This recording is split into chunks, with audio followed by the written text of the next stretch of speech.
माननीय योगी आदित्यनाथ जी आपकी भी खड़े होकर के ताली बजा के स्वागत करिए। माननीय मुख्यमंत्री जी का चिन्ह है वो हमारी मान आन बान शान है। ऐसा कमल का फूल प्रदान करके सम्मानित करने की कृपा करें माननीय अरुण कुमार सागर जी माननीय मुख्यमंत्री जी को। गांव के विश्वकर्मा समाज के लोगों द्वारा हाथ से बनाया हुआ हल वो प्रदान करेंगे वीर विक्रम सिंह प्रिंस जी और जिलाध्यक्ष केसी मिश्रा जी है। भारत माता की, भारत माता की, भारत माता की। वंदे वंदे वंदे। हनुमत धाम के बजरंग बली की, हनुमत धाम के बजरंग बली की जय श्री राम, जय जय श्री राम। उपस्थित उत्तर प्रदेश सरकार के वित्त और संसदीय कार्य विभाग के मंत्री श्री सुरेश खन्ना जी, प्रदेश सरकार के लोक निर्माण विभाग के मंत्री और पीलीभीत संसदीय सीट से भारतीय जनता पार्टी के प्रत्याशी के रूप में जिन्होंने जोरदार चुनाव लड़ा है, ऐसे श्री जितिन प्रसाद जी, भारतीय जनता पार्टी के प्रदेश के उपाध्यक्ष विधान परिषद सदस्य श्री संतोष सिंह जी, पूर्व मंत्री और क्लस्टर प्रभारी सुरेश राणा जी, लोकप्रिय सांसद और इस क्षेत्र से पुनः प्रत्याशी बनाए गए श्री अरुण सागर जी, जिलाध्यक्ष श्री कृष्णनंद मिश्र जी, लोकसभा के प्रभारी राम गोपाल मिश्रा जी, जिला पंचायत अध्यक्ष श्रीमती ममता यादव जी, महानगर अध्यक्ष शिल्पी गुप्ता जी, विधायक कटरा श्री वीर विक्रम सिंह जी,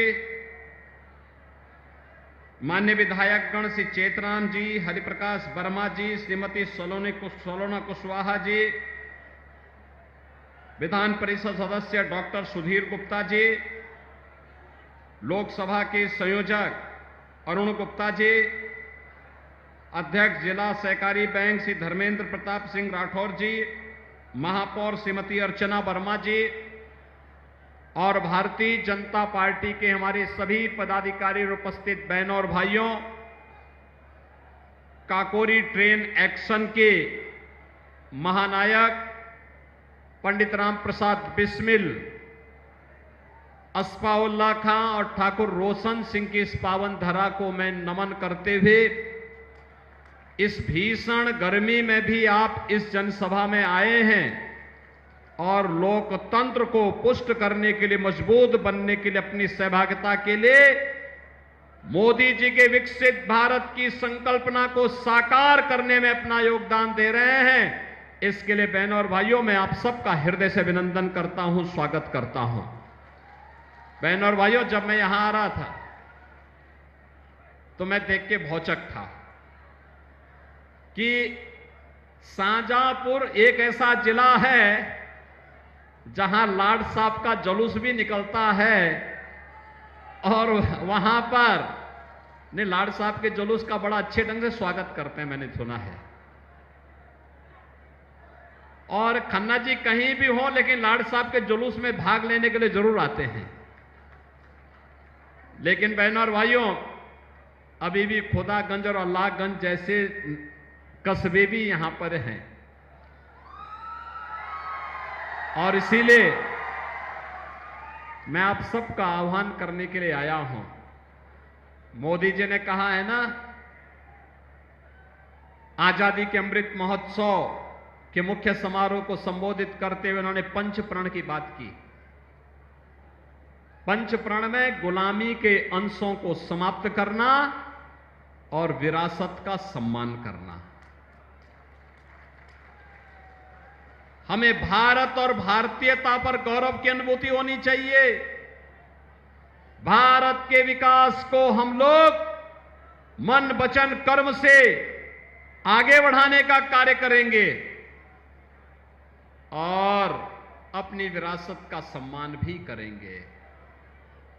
अयोध्या में राम मंदिर का निर्माण हो, काशी में काशी विश्वनाथ धाम का हो, या फिर शाहजहांपुर में अमर शहीदों का भव्य म्यूजियम बनाने का कार्य हो, या फिर शाहजहांपुर के हनुमत धाम में विराट बजरंगबली की प्रतिमा को स्थापित करने का कार्य हो, ये सभी विरासत का सम्मान है। और बहनों और भाइयों, उसी विरासत के सम्मान के साथ जोड़ने के लिए आज ठाकुर रोशन सिंह के इस पावन धरा पर, अमर शहीद ठाकुर रोशन सिंह के इस पावन धरा पर आकर के इस धरा को नमन करने का मुझे सौभाग्य प्राप्त हो रहा है। मैं इसके लिए आयोजकों को हृदय से धन्यवाद देता हूं और आप सबके आगमन के लिए भी आपका मैं अभिनंदन करता हूं। बहनों और भाइयों, मैं आज से लगभग 5 वर्ष पहले इस धरती पर आया था। मैं यहां आया था, तब ठाकुर रोशन सिंह के नाम पर एक महाविद्यालय के निर्माण के कार्यक्रम को हम लोगों ने आगे बढ़ाया था। बहनों और भाइयों, इन शहीदों के शौर्य और पराक्रम का, उनके त्याग और बलिदान का परिणाम है कि आज हम सबको आजादी मिली है।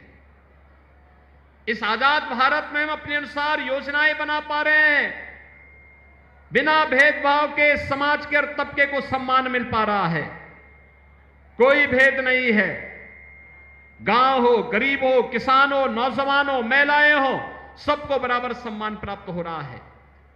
इन महानायकों के कारण आज भारत दुनिया का सिरमौर मोदी जी के नेतृत्व में बनता हुआ दिखाई दे रहा है। वह सपना जो हमारे शहीदों का था, जो बलिदानों का था। क्या कहा था पंडित राम प्रसाद बिस्मिल ने? यही तो कहा था जब फांसी हो रही थी। जेलर ने पूछा था, क्या अंतिम इच्छा है?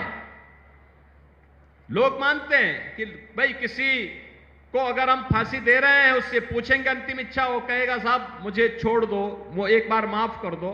उन्होंने कहा नहीं, हरगिज नहीं, मैं अंग्रेजों से माफी नहीं मांगूंगा। उन्होंने कहा था मुझे तो एक ही इच्छा है, एक ही इच्छा है मेरी कि मैं बार बार भारत की धरती पर जन्म लूं और जब भी मेरा जन्म हो वह मातृभूमि के लिए समर्पण का हो, मातृभूमि के लिए बलिदान का हो। यही तो कहा था रामप्रसाद बिस्मिल ने। इसी बात को लेकर के आज हम सब आपके बीच आए हैं और यही ठाकुर रोशन सिंह ने कहा था, यही असफाउल्लाह खान ने कहा था। बहनों और भाइयों, एक तरफ इन क्रांतिकारियों का, महाराणा प्रताप से, छत्रपति शिवाजी महाराज से, गुरु गोविंद सिंह जी महाराज हो, महारानी लक्ष्मीबाई हो, मंगल पांडे हो, एक लंबा इतिहास है भारत की आजादी के इन नायकों का, जिन्होंने बिना रुके, बिना डिगे, बिना थके और बिना अपने संकल्प से डिगे भारत की स्वाधीनता के लिए लोग लड़ते रहे, लगातार लड़ते रहे। जब लोग मानते थे कि अंग्रेजों के कार्यकाल में कभी सूर्य अस्त नहीं होता, लेकिन इनका संकल्प था कि हम अंग्रेजों का सूर्य अस्त करके रहेंगे और भारत की स्वाधीनता का सूर्योदय होगा। और बहनों और भाइयों, आज उसी नए भारत में हम लोग जन्म लेकर के अपना कार्य कर रहे हैं। एक तरफ भारत के इन अमर बलिदानियों के प्रति श्रद्धा और सम्मान का भाव रखने वाली भारतीय जनता पार्टी है और दूसरी तरफ कांग्रेस समाजवादी पार्टी का इंडी गठबंधन। आपने देखा होगा, अभी 2 दिन पहले समाजवादी पार्टी ने मैनपुरी में राष्ट्र नायक महाराणा प्रताप की प्रतिमा को पवित्र करने का प्रयास किया। समाजवादी पार्टी के गुंडे मूर्ति के ऊपर चढ़ते हैं, मूर्ति में महाराणा प्रताप के आन मान शान के प्रतीक भाला को तोड़ने का प्रयास करते हैं, मूर्ति को पवित्र करते हैं, गाली गलौज करते हैं। इन अकबर और औरंगजेब की औलादों को बताया जाना चाहिए, ये नया भारत है, इस नए भारत में राष्ट्र नायकों का अपमान भारत स्वीकार नहीं करता है, नहीं करता है। ऐसे ही समाजवादी पार्टी के गुंडों ने भारत के संविधान के शिल्पी बाबा साहब डॉक्टर भीमराव अंबेडकर की प्रतिमा को भी अपवित्र करने का प्रयास किया। बहनों और भाइयों, अभी भी कभी कभी मुझे लगता है कि कानून का राज स्थापित करने के बाद भी जब चुनाव आते हैं तो इन गुंडों की गर्मी चढ़ने लगती है। ऐसे लगता है जैसे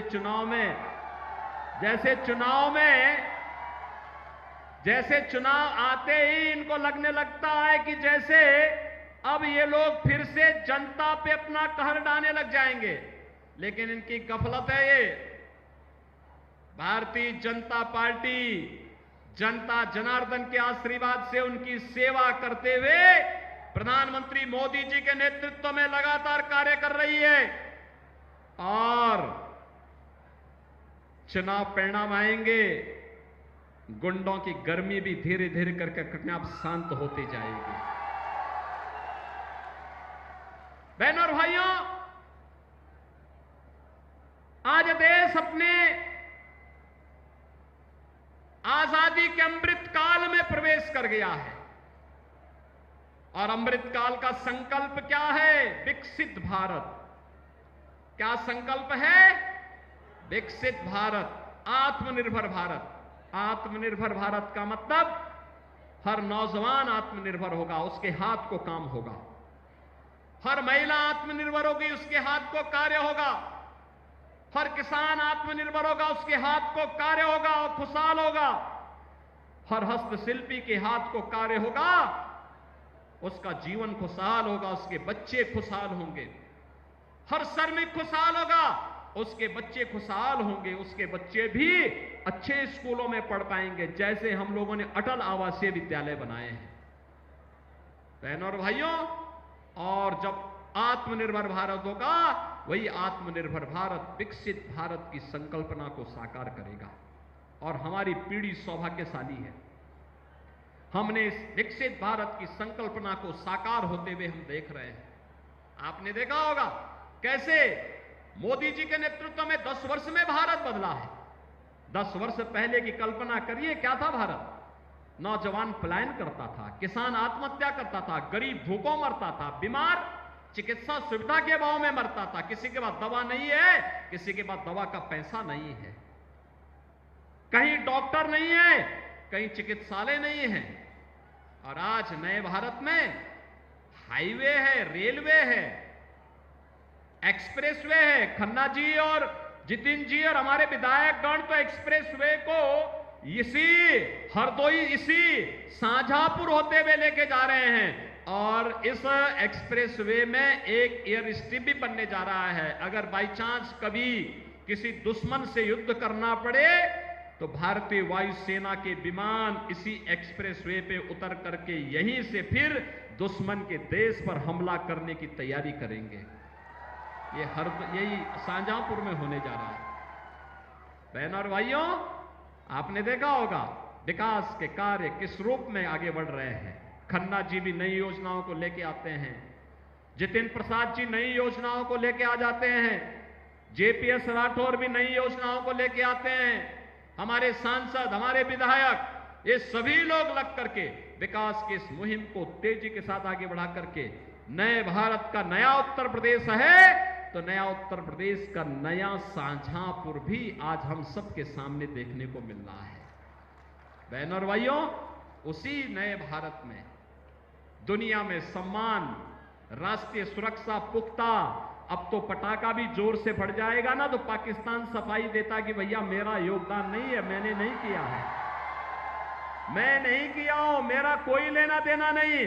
क्योंकि से मालूम होता, उसको ये पता है कि अगर देर कर दिया तो कहीं लेने के देने ना पड़ जाए फिर, क्योंकि ये नया भारत है, छेड़ता नहीं है, लेकिन कोई छेड़ेगा तो फिर छोड़ता भी नहीं है। और इसीलिए इस नए भारत में आज हम सब रह रहे हैं। गरीब कल्याणकारी योजनाओं को देखो ना, 80 करोड़ लोग फ्री में राशन प्राप्त कर रहे हैं। कांग्रेस और सपा की सरकार के समय लोग भूख से मरते थे। 50 करोड़ लोगों का जनधन अकाउंट खुल गया है। 60 करोड़ लोगों को 5 लाख रुपए की स्वास्थ्य बीमा का कवर मिल रहा है। 12 करोड़ किसान सम्मान निधि का लाभ प्राप्त कर रहे हैं। 12 करोड़ गरीब घरों में शौचालय बन गए हैं। 10 करोड़ गरीब घरों में उज्ज्वला योजना का रसोई गैस का सिलेंडर पहुंच गया है। और हमने तो यूपी से भी व्यवस्था की है, होली और दीपावली में एक एक सिलेंडर, भरा हुआ सिलेंडर फ्री में उपलब्ध करवाएंगे। 4 करोड़ गरीबों के मकान मिल गए। और मोदी जी ने कहा है, जितने भी गरीब हैं, जितने भी पात्र लोग हैं, जिनके घर में रसोई गैस का सिलेंडर नहीं है, उन सबको हम फ्री में सिलेंडर का कनेक्शन देंगे। और जिनके घर नहीं, उनको एक एक मकान भी उपलब्ध करवाएंगे। आप भी अपने तरीके से घोषणा करके आइए। मोदी जी का प्रतिनिधि बनकर के, योगी जी का प्रतिनिधि बनकर के आप भी गांव-गांव में बोल दीजिए, जिसके पास मकान नहीं उसको मकान मिलेगा। आश्वस्त कर दीजिए। बहनों और भाइयों, जहां यह कार्य है, वहीं साथ ही साथ अयोध्या में रामलला भी आ गए। कांग्रेस क्या कहती थी? कहते थे राम तो है ही नहीं। समाजवादी पार्टी के लोग क्या कहते थे? कि परिंदा पर नहीं मार सकता। अरे कल ही प्रधानमंत्री मोदी जी अयोध्या आए थे, आपने देखा होगा। लाखों लोग उमड़े थे, लाखों लोग आए थे और सभी लोग मोदी जी का अभिवादन कर रहे थे। और सब लोगों के स्वर, मुंह में एक ही स्वर था, वो सब लोग कह रहे थे जो राम को लाए हैं हम उनको लाएंगे। यही तो शाहजहांपुर के अंदर भी है ना, यही तो शाहजहांपुर में भी है ना। शाहजहांपुर भी यही सोचता है। तो बहनों और भाइयों, रामलला अयोध्या में 500 वर्षों के बाद फिर से विराजमान हो गए हैं। भगवान राम ने अपनी इस बार होली भी मनाई और अपना जन्मदिन भी मनाया अयोध्या में। और जन्मदिन के दिन तो भगवान सूर्य ने प्रभु राम का सीधे सीधे सूर्य तिलक किया। यह भी दृश्य आपने देखा होगा। बहनों और भाइयों, हमारी पीढ़ी कितनी सौभाग्यशाली है, जिस शुभ कार्य को कई पीढ़ियां नहीं देख पाई, उस शुभ कार्य को हमारी पीढ़ी देख रही है, अपनी आंखों से देख रही है, महसूस कर रही है, उसके साथ सहभागी बन रही है। इससे ज्यादा सौभाग्य और क्या हो सकता है? बहनों और भाइयों, इसीलिए तो राम प्रसाद बिस्मिल ने कहा था कि इस भारत वर्ष में 100 बार मेरा जन्म हो, कारण सदा ही मृत्यु का देशोपकारक कर्म हो। और मुझे लगता है कि ये पंडित राम प्रसाद बिस्मिल और ठाकुर रोशन सिंह का यह संकल्प आज साकार हो रहा है। और उससे संकल्प करने के लिए आज हम आपके बीच आए हैं। भारतीय जनता पार्टी ने श्री अरुण कुमार सागर को फिर से अपना प्रत्याशी बनाकर के आपके बीच उतार के भेजा है। बहनों और भाइयों, वे भारतीय जनता पार्टी के प्रत्याशी हैं। कमल चुनाव चिन्ह पर पड़ने वाला एक एक वोट ये सीधे मोदी जी के खाते में जाएगा। मोदी जी को तीसरी बार देश का प्रधानमंत्री बनाएगा। मोदी जी का प्रधानमंत्री बनने का मतलब दुनिया की ताकत के रूप में उभरता हुआ भारत, विकसित भारत, आत्मनिर्भर भारत, ऐसा भारत जिसको कोई दुश्मन आंख नहीं दिखाएगा। और उस भारत के अंदर आपका भी सम्मान सुरक्षित होगा, आपके घर में भी समृद्धि आएगी, आपके यहां भी विकास होगा। और उसी के लिए हम लोग आए हैं। अरुण कुमार सागर को भारतीय जनता पार्टी ने अपना प्रत्याशी बनाया है। भारतीय जनता पार्टी के प्रत्याशी हैं निषाद पार्टी ने, राजभर पार्टी ने, अपना दल ने, राष्ट्रीय लोक दल ने भी इन्हें अपना समर्थन दिया है। ये सभी लोग उनके साथ सहभागी बन रहे हैं। आप भी अरुण कुमार सागर को अपना आशीर्वाद देने को तैयार है ना? कमल चुनाव चिन्ह पर तैयार है? अरे जोर से बोलो शाहजहांपुर वालों, सहमत हैं? सभी लोग सहमत हैं? लेकिन बहनों और भाइयों, इसके लिए आपको एक काम करना पड़ेगा। 13 मई को तो वोट स्वयं तो डालना पड़ेगा। हर व्यक्ति को 2-2 परिवारों की जिम्मेदारी लेनी पड़ेगी मतदान स्थल पर ले जाने की। ले जाएंगे? और अभी आपके लिए प्रचार का समय है। आज बहनों और भाइयों 6 मई हो गई, लगभग 6 दिन प्रचार के। इन 6 दिनों में आप कम से कम 4-4 घंटे देश के लिए कमल चुनाव चिन्ह का समर्थन मांगने के लिए क्या घर घर जाएंगे? मोदी जी का प्रतिनिधि बनकर के जाएंगे? अरुण सागर बनकर के जाएंगे? वोट मांगेंगे? लोगों को बताएंगे कि हमें विकसित भारत बनाना है ना? तो बहनों और भाइयों, इसी के लिए मैं और हमारा पूरा मंच आपसे अपील कर रहा है। घर घर जाएंगे, मोदी जी को फिर से प्रधानमंत्री बनाएंगे और मोदी जी के प्रधानमंत्री बनाने में शाहजहांपुर का योगदान होगा। इसके लिए अरुण सागर को यहां से जिता करके भेजेंगे। सहमत हैं? सहमत है ना? तो फिर मेरे साथ बोलेंगे दोनों हाथ उठा करके, भारत माता की, भारत माता की, भारत माता की।